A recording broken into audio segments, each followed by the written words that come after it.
பாக்யராஜு வீட்டுக்கு வந்ததுக்கு பிறகு தான் அம்மா கிட்ட ஒரு விஷயத்தை பற்றி பேசணும் அப்படின்னு சொல்லிட்டு தான் அம்மாவையும் அப்பாவையும் ஆளுக்கு வர சொல்கிறாங்க.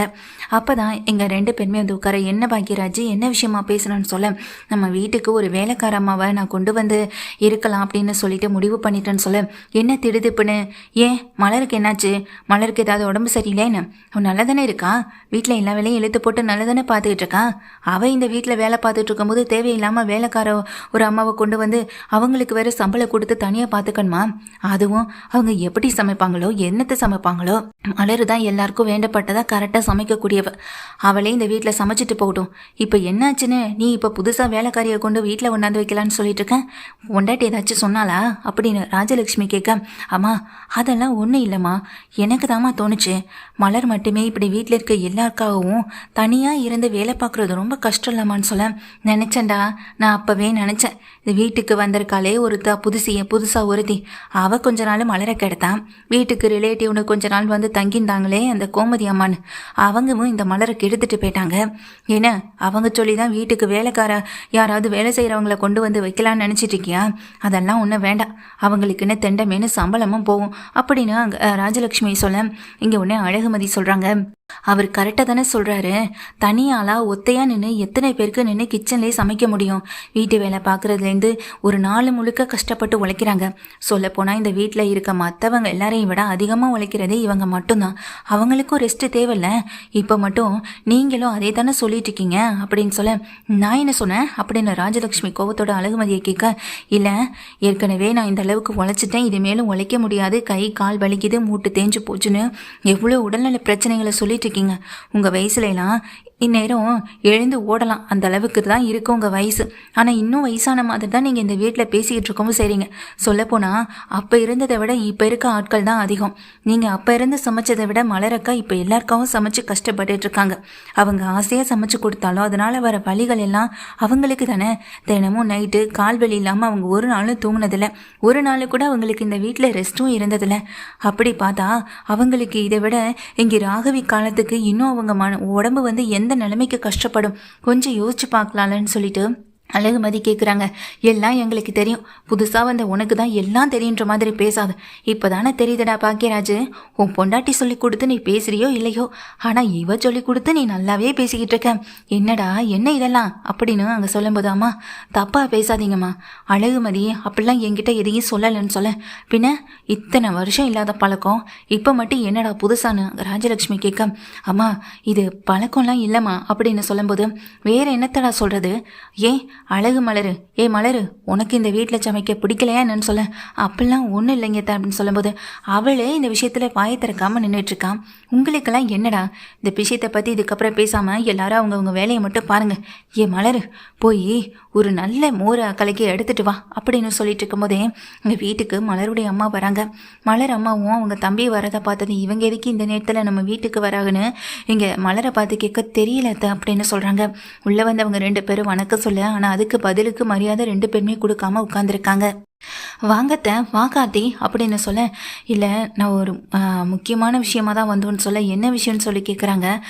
கார்த்திக்கு வெளியூரில் வேலை கிடச்சிருக்கு, அதனால் அவன் வெளியூருக்கு கிளம்பி போகணும், அதுக்கு முன்னாடி மலரை பார்க்கணுன்னு சொன்னான், அதனால தான் கூட்டிகிட்டு வந்தேன்னு சொல்ல, அப்படியா என்ன வேலை அப்படின்னு ராஜலட்சுமி கேட்க,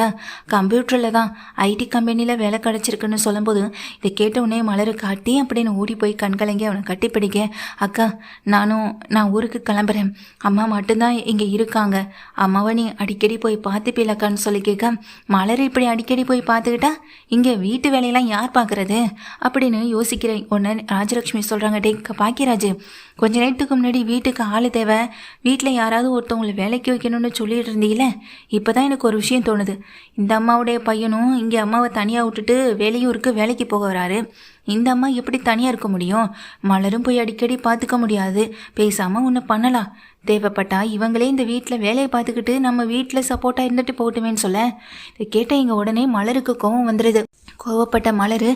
அத்தை அப்படின்னு வேகமாக கத்த, என்ன இப்போ நான் என்ன தப்பாக சொல்லிட்டேன்னு இப்படி கோவப்படுறேன் அப்படின்னு சொல்லும்போது, நீங்கள் பேசுனது முழுக்கவே தப்பு தானு இங்கே மதி பேச வரத்துக்குள்ளே மலர் சொல்லிடுறாங்க. அத்தை, இவங்க என் அம்மாவுக்கு நீங்கள் மரியாதையெல்லாம் கொடுக்கணும்னு அவசியம் இல்லை, ஆனால் இந்த மாதிரி பேசாதீங்க அப்படின்னு சொல்ல, என்னடி தப்பாக பேசிட்டாங்கன்னு உன் அம்மாவுக்கு அறிஞ்சு கட்டிக்கிட்டு என்கிட்ட சண்டைக்கு வரவ அப்படின்னு அங்கே ராஜலக்ஷ்மி சொல்ல, இப்படி தான் ரேவதி வீட்லேயும் உங்களை நடத்துகிறாங்களா? ரேவதியுடைய மாமியாரும் உங்களை இதே மாதிரி சொன்னால் உங்களுக்கு கோவம் வருமா வராதா? மனுஷங்கன்னா யாருக்கு எந்த வார்த்தை சொன்னாலும் கோவம் வரத்தான் செய்யும், தப்பாக பேசினா கோவம் வரத்தான் செய்யும், அதுக்கு தகுதியெல்லாம் பார்த்து வராது அப்படின்னு இங்கே ராஜலக்ஷ்மியை பார்த்து கோவத்தோட வீரப்பா மலர் பேச, என்னடா உன் பொண்டாட்டி இப்படி எல்லாருக்கும் முன்னாடி மரியாதை இல்லாமல் அவமானப்படுத்தி பேசுகிறா, நீ பேசட்டும்னு வேடிக்கை பார்த்துக்கிட்டு இருக்க அப்படின்னு பாக்யராஜை பார்த்து கத்த, பாக்யராஜ் சொல்கிறாங்க, மலர் பேசுகிறதுல தப்பே இல்லைம்மா, மலர் சொல்கிறதுல என்ன தவறு இருக்கு? அவங்க அம்மாவை நீங்கள் அவமானப்படுத்தினதை தாண்டிமா மலர் உங்களை அவமானப்படுத்திட்டு இருக்கா? இந்த வீட்டுக்காக அதிகமாக உழைச்சிருக்கா, வீட்டுக்கு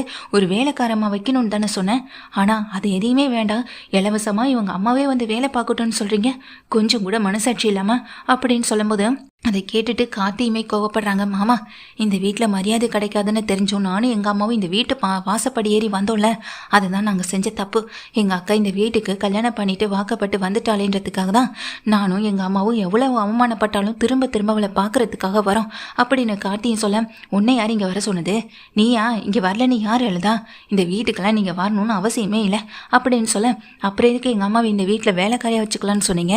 அதை மட்டும் எந்த அர்த்தத்தில் சொன்னீங்க? எங்கள் அம்மாவை அவமானப்படுத்தணும்னு ஒரு நோக்கத்தோட தானே இதெல்லாம் நீங்கள் பேசிக்கிட்டு இருக்கீங்கன்னு சொல்ல, பாக்யராஜ் கோவத்தில், மலர், இதுக்கப்புறம் நாம் இங்கே இருக்க வேண்டாம், இந்த வீட்டுக்கு வேலைக்கார அம்மாவை வைக்கணும்னு சொன்னது நான் தான், அவங்களுக்கு சம்பளம் கொடுக்க போகிறதும் நான் தான், இந்த வீட்டில் இருக்க என் அம்மாவோ அப்பாவோ மற்ற யாருமே இதுக்காக நீங்கள் எதுவுமே பண்ண போகிறதும் இல்லை, அப்புறம் எதுக்காக இந்த வீட்டில் நான் வேலைக்காரியை வச்சா என்ன, வைக்கலைன்னா உங்களுக்கு என்ன? இதுக்கப்புறமா நாங்கள் இங்கே இருக்க வேணான்னு நான் முடிவு பண்ணிட்டேன், இவ்வளோ அவமானத்துக்கு பிறகு நான் எதுக்காக இங்கே இருக்கணும்? மலர் கிளம்பு, ராகவியை கூப்பிடு அப்படின்னு சொல்லும்போதும் ராகவி மலர் வந்து நிற்க, கிளம்பு மலரு, இன்னும் இவங்களுக்காக யோசிச்சு எத்தனை நாளைக்கு நீ பயந்து பயந்து வாழ்ந்துகிட்டு இருக்க போற? நமக்குன்னு ஒரு சந்தோஷமான வாழ்க்கை இருக்கு, அந்த வாழ்க்கையை நாம தான் வாழணும், இவங்கெல்லாம் வாழ்ந்து முடிச்சவங்க, ஆனா நம்ம வாழ்க்கையை நம்ம வாழ்றதுக்கான ஒரு உரிமை கூட நமக்கு இல்லைன்னா எப்படின்னு அங்க பாக்யராஜ் பேச, மாமா இப்பதான் நீங்க கரெக்டாகவும் பேசுறீங்க, மலர் அக்காவுக்காகவும் பேசுறீங்க, அவங்களுக்கு காதலிச்சு கல்யாணம் பண்ணி இந்த வீட்டுக்கு கல்யாணம் பண்ணிட்டு வந்து வாழ்ந்தா மட்டும் பத்தாது, அவங்களுக்கு அவங்க கஷ்டப்படுற நேரத்துல துணையா நிக்கணும், நீங்க இன்னைக்கு எடுத்திருக்க முடிவு தான் சரி அப்படின்னு அங்க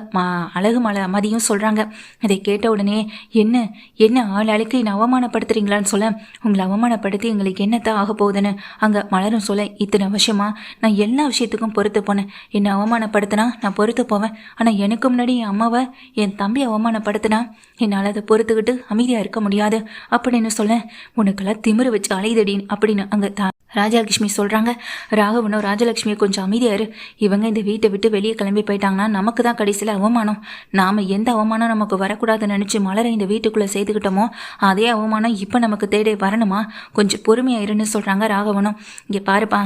இனிமேல் நீ இந்த வீட்டில் வேலைக்காரம்மா வச்சு வேலை பார்த்தாலும் சரி, எங்களுக்கு அதை பற்றி கவலை இல்லை அப்படின்னு சொல்கிறாங்க ராகவன். இதை கேட்டதும் பாக்யராஜ்